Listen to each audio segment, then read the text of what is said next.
ओम शांति। 10 मई 2022। आज की मुरली। मीठे बच्चे, बाप आए हैं तुम्हें श्रेष्ठ मत देकर सदा के लिए सुखी शांत बनाने। उनकी मत पर चलो, रूहानी पढ़ाई पढ़ो और पढ़ाओ तो एवर हेल्दी वेल्दी बन जाएंगे। प्रश्न: कौन सा चांद सारे क्लब में इस समय ही मिलता है जो मिस नहीं करना है? उत्तर: रूहानी सेवा करने का चांस, मनुष्य को देवता बनाने का चांस अभी ही मिलता है। ये चांस मिस नहीं करना है। रूहानी सर्विस में लग जाना है, सर्विसेबल बनना है। खास कुमारियों को ईश्वरीय गवर्नमेंट की सेवा करनी है। मम्मा को पूरा पूरा फॉलो करना है। अगर कुमारियाँ बाप का बनकर जिस्मानी सर्विस ही करती रहे, कांटों को फूल बनाने की सर्विस नहीं करे, तो यह भी जैसे बाप का डिसरिगार्ड है। गीत है: जाग सजनिया जाग, नवयुग आया कि आया। ओम शांतिया। सजनियों को किसने समझाया? कहते साजन आया सजनियों के लिए। कितनी सजनियाँ हैं? एक साजन को इतनी सजनियाँ, वंडर है ना। मनुष्य तो कहते कृष्ण को 16,108 सजनियाँ थी, परंतु नहीं। शिव बाबा कहते मुझे तो करोड़ों सजनियाँ हैं। सब सजनियाँ को मैं अपने साथ स्वीट होम में ले जाऊंगा। सजनियाँ भी समझती हमको फिर से बाबा ले जाने आए हैं। जीव आत्मा सजनी ठहरी, दिल में है साजन आया है, हमको श्रीमद्दे श्रृंगार कराने के लिए। मत तो हर एक को देते हैं, पुरुष स्त्री को, बाप बच्चे को, साधु अपने शिष्य को, परंतु इनकी मत तो सबसे न्यारी है, इसलिए इनको श्रीमत कहा जाता है। और सब है मनुष्य की मत। वह सब मत देते हैं अपने शरीर निर्वाह के लिए। साधु संत आदि सबको तात लगी हुई है शरीर निर्वाह की। सभी एक दो को धनवान बनने की मत देते रहते हैं। सबसे अच्छी मत साधुओं गुरुओं की मानी जाती है, परंतु वह भी अपने पेट के लिए कितना धन इकट्ठा करते हैं। मुझे तो अपना शरीर नहीं है, मैं अपने पेट के लिए कुछ नहीं करता हूँ। तुमको भी अपने पेट का ही काम है कि हम महाराजा महारानी बने। सबको तात है पेट की, फिर कोई ज्वार की रोटी खाते, कोई अशोका होटल में खाते। साधु लोग धन इकट्ठा कर बड़े मंदिर आदि बनाते हैं। शिव बाबा शरीर निर्वाह अर्थ तो कुछ करते नहीं है, तुमको सब कुछ दे देते हैं सदा सुखी बनाने के लिए।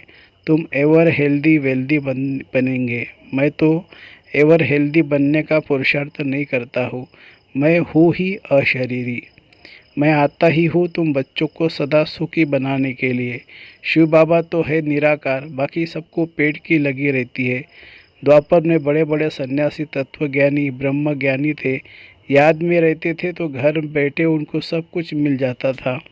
पेट तो सबको है, सबको भोजन चाहिए, परंतु योग में रहते हैं इसलिए उनको धक्का नहीं खाना चाहिए। अब बाप तुम बच्चों को युक्ति बतलाते हैं कि तुम सदा सुखी कैसे रह सकते हो। बाबा अपनी मत देकर विश्व का मालिक बनाते हैं। तुम चिरंजीवी रहो, अमर रहो। सबसे अच्छी मत उनकी है। मनुष्य तो बहुत मत देते हैं, कोई इम्तहान पास कर बैरिस्टर बन जाते हैं, परंतु वह सब है अल्पकाल के लिए। पुरुषार्थ करते अपने और बाल बच्चों के पेट के लिए।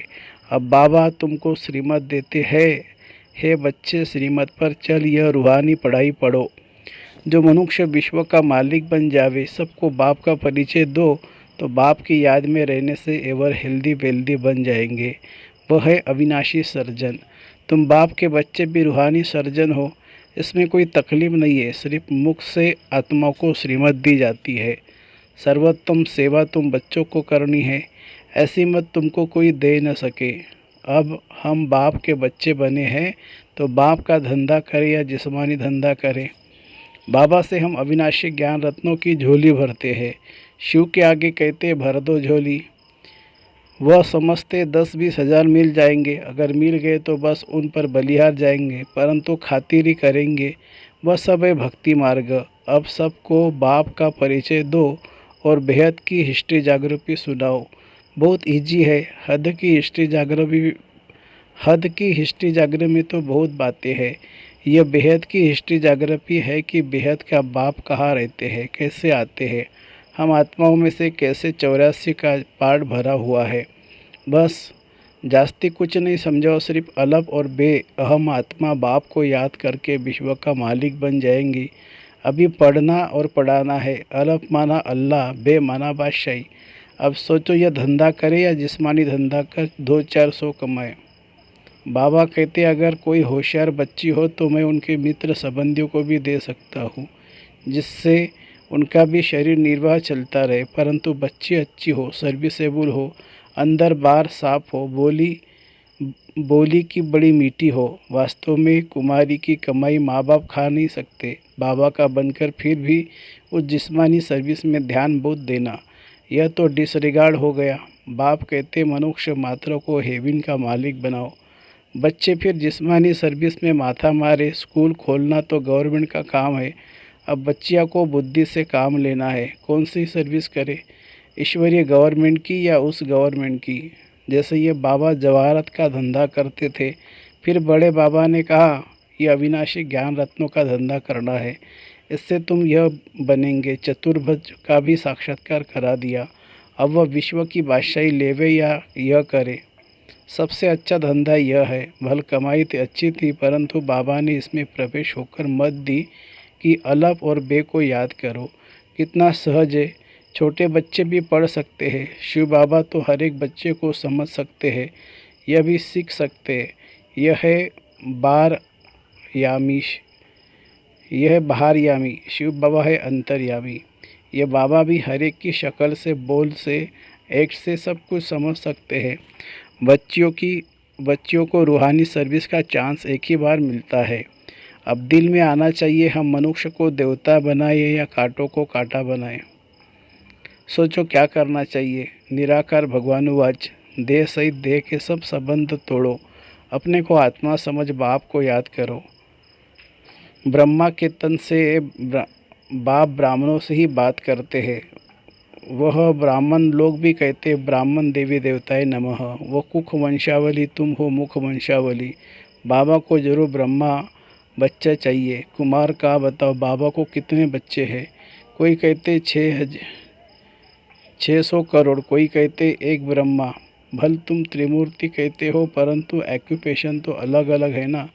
विष्णु की नाभि से ब्रह्मा निकला, ब्रह्मा की नाभि से विष्णु, तो एक हो गए। विष्णु 84 जन्म लेते हैं, वह ब्रह्मा। बात तो एक ही है। बाकी रहा शंकर, ऐसे तो नहीं शंकर सो शिव होता है, नहीं त्रिमूर्ति कहलाया जाता है। परंतु राइटिस बच्चे 2 हुए, यह सब ज्ञान की बातें हैं। तो बच्चियों के लिए यह सर्विस करना अच्छा है या मैट्रिक आदि पढ़ना अच्छा है। वहाँ तो अल्पकाल का सुख मिलेगा, थोड़ी तनख्वाह मिलेगी। यहाँ तो तुम भविष्य 21 जन्मों के लिए माला माल हो सकते हो। तो क्या करना चाहिए। कन्या तो निर्बंधन है, अगर कन्या से कुंवारी कन्या तीखी जा सकती है क्योंकि पवित्र है। मम्मा भी कुमारी थी ना, जैसे कि बात ही नहीं, कितनी तीखी गई तो फॉलो करना चाहिए। खास कन्याओं को कांटों को फूल बनाए, ईश्वरीय पढ़ाई का चांस ले या उस पढ़ाई का। कन्याओं का सेमिनार करना चाहिए। माताओं को तो पति आदि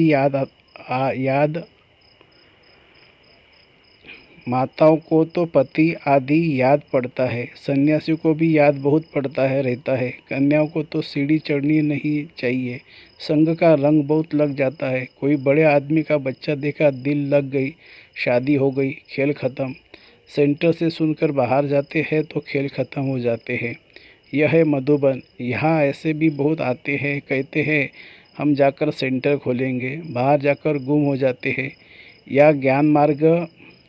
या ज्ञान का गर्भ धारण करते हैं। बाहर जाने से नशा गुम हो जाता है।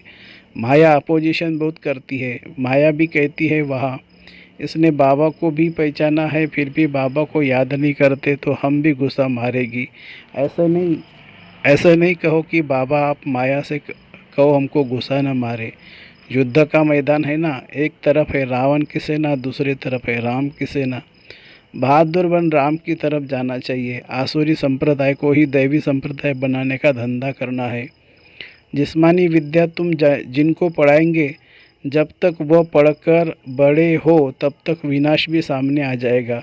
आसार भी तुम देख रहे हो। बाबा ने समझाया है, दोनों क्रिश्चियन भाई भाई आपस में मिल जाए तो लड़ाई हो न सके, परंतु भावी ऐसी नहीं है, उन्हों को समझ में भी नहीं आता है। अब तुम बच्चे योग बल से राजधानी स्थापन कर रहे हो। यह है शिव शक्ति सेना, जो शिव बाबा से भारत का प्राचीन ज्ञान और योग सीख कर भारत को हीरे जैसा बनाते हो। बाप कलप के बाद ही आकर पतितों को पावन बनाते हैं। तुम सब रावण की जेल में हो, शोक वाटिका में हो, सब दुखी हो। फिर राम आकर सबको छुड़ाए, अशोक वाटिका में स्वर्ग में ले जाते हैं। श्रीमद् कहती है, कांटों को फूल, मनुष्य को देवता बनाओ। तुम मास्टर दुख हरता सुख करता हो, यही धंधा करना चाहिए। श्रीमद् पर चलने से तुम श्रेष्ठ बनेंगे। बाप तो राय देते हैं, अब बाप कहते अर्जी हमारी मर्जी आपकी। अच्छा, मीठे मीठे सिके लदे बच्चों प्रति माता पिता बाप दादा का याद प्यार और गुड मॉर्निंग। रूहानी बाप की रूहानी बच्चों को नमस्ते। हम रूहानी बच्चों की रूहानी माता पिता बाप दादा को याद प्यार, गुड मॉर्निंग और नमस्ते बाबा, नमस्ते।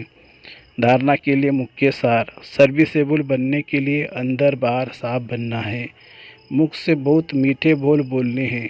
देह सहित देह के सब संबंधों बुद्धियों घटाना है। संग से अपनी संभाल करनी है। दूसरी पॉइंट, बाप समान मास्टर दुख हरता सुख करता बनना है। रूहानी सेवा कर सच्ची कमाई करनी है। रूहानी बाप की मत पर रूहानी सोशल वर्कर बनना है। वरदान, मैं और मेरा बाबा इस विधि द्वारा जीवन मुक्त स्थिति का अनुभव करने वाले सहज योगी भवो। ब्राह्मण बनना अर्थात देह संबंध और साधनों के बंधन से मुक्त होना।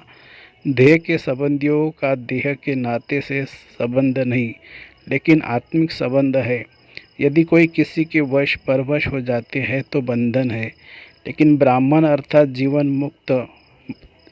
जब तक कर्मेंद्रियों का आधार है तब तक कर्म तो करना ही है, लेकिन कर्म बंधन नहीं, कर्म संबंध है। जैसा जो मुक्त है वो सदा सफलता मूर्त है। इसका सहज साधन है मैं और मेरा बाबा।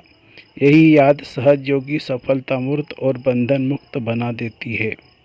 स्लोगन है, मैं और मेरेपन की अलाय माने खाद को समाप्त करना ही रियल गोल्ड बनना है। मैं और मेरेपन की अलाय को समाप्त करना ही रियल गोल्ड बनना है।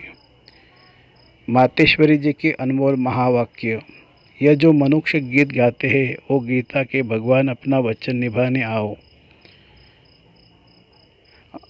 अब वो स्वयं गीता का भगवान अपना कलप पहले वाला वचन पालन करने के लिए आए हैं और कहते हैं, हे बच्चे, जब भारत पर अति धर्म ग्लानि होती है तब मैं इसी समय अपना अंजाम पालन करने, वायदा निभाने के लिए अवश्य आता हूँ।